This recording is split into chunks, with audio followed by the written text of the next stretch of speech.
हम छोटी छोटी बातों पर ईश्वर से नाराज हो जाते हैं।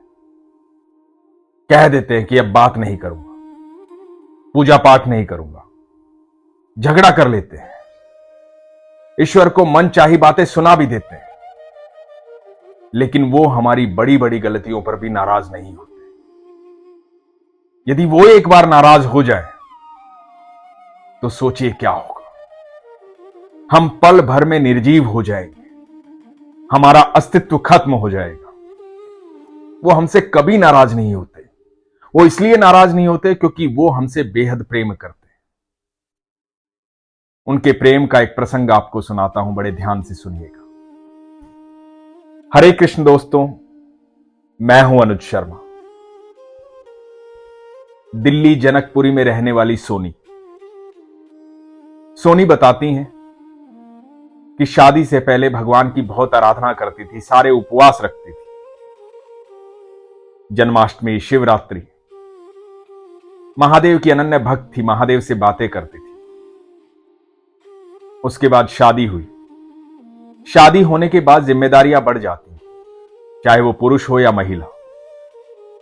जिम्मेदारियों में लगता है कि अब समय कहां से निकालूं भगवान के लिए। तो सोनी के साथ भी यही हो रहा था। मन में कुछ इच्छाएं थी, ईश्वर से जो भी मांगती थी वो मिलता नहीं था। ऐसा लगता था कि ईश्वर मेरी बात ही नहीं सुनते हैं। लेकिन ईश्वर तो ईश्वर है, वो हमेशा वही करते हैं जो हमारे लिए अच्छा होता है, हमारे लिए बेहतर होता है। प्रभु ने इनको 2 संतान दी, एक बेटी और एक बेटा। जीवन में सब कुछ ठीक ठाक चल रहा था। ऐसा इस धरती पर कोई भी नहीं है जिसकी जिंदगी में परेशानियां नहीं। परेशानियां सबको होती है, लेकिन कई बार हम छोटी छोटी परेशानियों के कारण ईश्वर से नाराज हो जाते हैं। सोनी ऐसी नाराज हुई कि 10 साल तक कोई उपवास नहीं रखा, कोई आराधना नहीं की, कोई पूजा पाठ नहीं की। लेकिन कृष्ण तो कृष्ण है, जिसकी बाह एक बार पकड़ लेते हैं वो भले ही उसे छुड़वाना चाहे, कृष्ण उसे नहीं छोड़ते हैं। क्योंकि हम कृष्ण को नहीं चुनते हैं, कृष्ण हमें चुनते हैं। 10 साल के बाद जन्माष्टमी का उपवास आया। सोनी ने जन्माष्टमी का उपवास रखा। सोनी बताती हैं कि घर में भगवान का कोई विग्रह नहीं था, कोई तस्वीर नहीं थी। मैंने उपवास किया, भगवान की आराधना की। अगली जन्माष्टमी आई। जब अगले साल की जन्माष्टमी आई, उससे पहले इनकी ननद ने इनको लड्डू गोपाल उपहार स्वरूप दिए। लड्डू गोपाल इनके पास आए। इन्होंने जन्माष्टमी वाले दिन भगवान को मंदिर में स्थापित किया, उनकी आराधना की, उपवास रखा।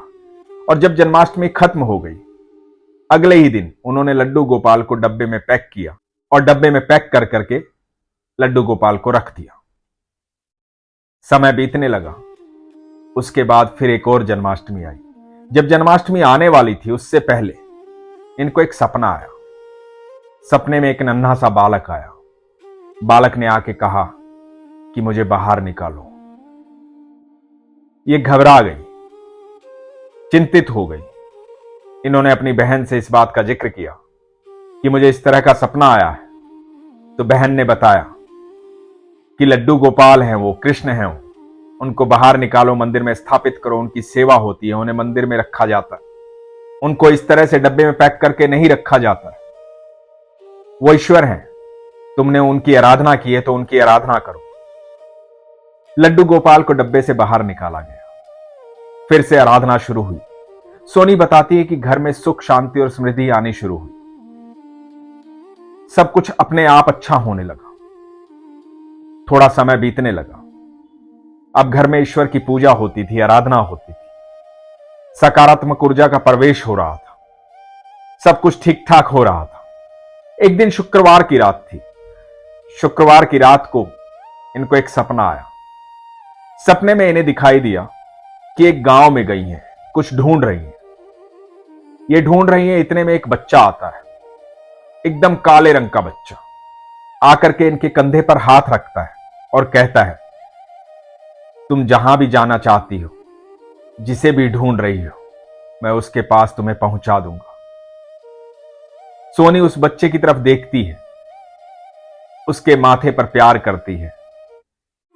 यह बड़ा ही प्यारा स्वप्न था, जैसे एक मैया अपने बालक को प्रेम करती है।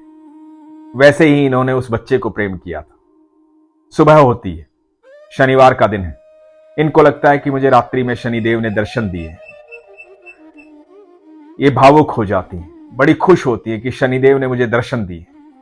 इतने में ये अपना फोन देख रही हैं, फेसबुक स्क्रॉल कर रही हैं और इनको बाके बिहारी जी की लाइव आरती दिखाई देती। ये थोड़ा ध्यान से देखती हैं, इनको बाके बिहारी दिखाई देते हैं। जब इनको बाके बिहारी दिखाई देते हैं तो इनको एहसास होता है कि सपने में शनिदेव नहीं, स्वयं बाके बिहारी आए थे। उससे पहले इन्होंने कभी भी बाके बिहारी को देखा नहीं था। अति प्रसन्न होती हैं, मन में भाव उमड़ आते हैं कि बाके बिहारी को देखना है। स्वयं ठाकुर जी मेरे सपने में आए थे। अपने पति से कहती है कि वृंदावन जाना है, ठाकुर जी से मिलना है, बाके बिहारी को देखना है। सपने में आया वो गांव कोई साधारण गांव नहीं था, वो गोकुल था जहां कृष्ण रहते हैं। कृष्ण ही दिखाई दिए थे, क्योंकि कृष्ण ही तो चुनते हैं जिसे चुनना होता है। कृष्ण ही तो प्रेम करते हैं जिससे करना होता है। कृष्ण जिसके जीवन में एक बार आ जाते हैं उसे कभी नहीं छोड़ते हैं। यही हो रहा था सोनी के साथ। सोनी ने अपने पति गौतम जी को बताया कि मुझे वृंदावन जाना है, बाके बिहारी के दर्शन करने हैं, उनसे मिलना है। गौतम जी ने कहा कि जरूर, जब व्यवस्थाएं ठीक हो जाएंगी, सब ठीक हो जाएगा तो चलेंगे। अभी काम में व्यस्त हूं, बहुत सारी चीजें इधर उधर हैं। एक पुरुष पर बहुत सारी जिम्मेदारियां होती हैं, घर की बहुत सारी जिम्मेदारियां होती हैं। उनकी चिंता उसी के मन के भीतर चलती रहती है। वो मानसिक तौर पर परेशान भी होता है तो घर में आकर के किसी को बताता नहीं है कि मेरी मानसिकता इस समय क्या है। उसकी परेशानी वही समझ सकता है। तो गौतम जी ने कहा कि जब संभव होगा तो जरूर चलेंगे। समय बीतने लगा। इन्होंने अपने फोन पर बाके बिहारी की तस्वीर लगा ली। सुबह शाम बाके बिहारी को देखती रहती, मन में बातें करती रहती है। एक दिन रोने लग जाती है और कहती है कि मुझे वृंदावन नहीं बुला रहे तो आप ही आ जाओ। आप तो आ सकते हो ना, आप ही आ जाओ राधा रानी, आप ही आ जाओ ठाकुर जी। जुगल जोड़ी को निमंत्रण देती है। मन करता है कि हमारे घर में ठाकुर जी का विग्रह हो, राधा रानी का विग्रह हो। अपने पति को यह इच्छा बताती है।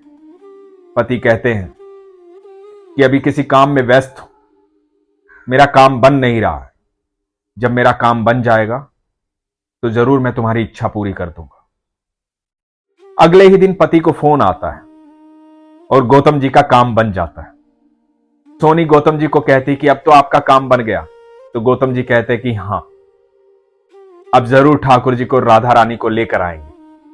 दोनों पति पत्नी जयपुर में संपर्क करते हैं, राधा रानी और ठाकुर जी का विग्रह बनवाते हैं। घर पर ठाकुर जी आते हैं और राधा रानी आती हैं। सोनी बताती हैं कि अब सुबह की सेवा मेरे पति करते हैं। घर में सकारात्मक ऊर्जा है, सुख शांति है, प्रेम है, जीवन बदल गया है। अब बस यही मन करता है कि ठाकुर जी की सेवा करूं, पूजा पाठ करूं, सब अच्छा सोचूं। अब मन में कोई भी बुरा विचार नहीं आता है।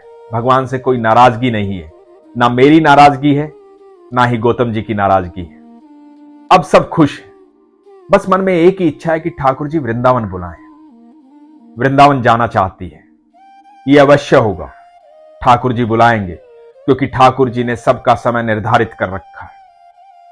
वृंदावन तभी जा पाते हैं जब ठाकुर जी की मिलने की इच्छा होती है। जब हमारी मिलने की इच्छा होती है तो हम सिर्फ ठाकुर जी को यह कह सकते हैं कि ठाकुर जी, हम आपसे मिलना चाहते हैं। लेकिन सच ये है कि वृंदावन वही लोग जा पाते हैं जिनसे ठाकुर जी की मिलने की इच्छा होती है। लेकिन यहां सोनी एक बात और कहती है, जो बात सच में बहुत अच्छी। कहती है कि मेरे ठाकुर जी से मेरा इतना प्यार है कि यदि वो मुझे वृंदावन नहीं बुलाते तो मुझसे मिलने बार बार आ जाते हैं। चाहे मेरे सपने में आए, चाहे बातों में आए, चाहे कैसे भी आए, मुझे बार बार उनका दर्शन होता है। मैं भी यही कहता हूं कि आप अपने मन को वृंदावन बना लीजिए। मन में ठाकुर जी का निवास रहना चाहिए, मन में राधा रानी रहनी चाहिए, आपका मन ही वृंदावन धाम है, मन ही बरसाना धाम है। आपका सदकर्म, आपकी जिम्मेदारियां, आपके आसपास का वातावरण, जो आप सकारात्मक कर सकते हैं वो आपको करना चाहिए। यदि आप सच में ईश्वर से प्रेम करते हैं, सच में ठाकुर जी से प्रेम करते हैं, सच में राधा रानी से प्रेम करते हैं, तो आपके व्यवहार में ये दिखाई देना चाहिए कि आप ठाकुर जी के प्रिय हैं, आप राधा रानी के प्रिय हैं। और वो तभी संभव हो पाएगा जब आपके इर्द गिर्द रहने वाले सभी लोग आपसे प्रसन्न रहें, जब आप उनकी नकारात्मक ऊर्जा को खत्म कर दो, जब आप उनके भीतर ये विश्वास जागृत कर दो कि घबराओ मत, डरो मत, ईश्वर है और हर पल हमारे साथ है। लेकिन इसके लिए प्रगाढ़ विश्वास की आवश्यकता है। इसीलिए मैं कहता हूं कि अपने विश्वास को मजबूत रखो, अपना ख्याल रखो। हरे कृष्ण।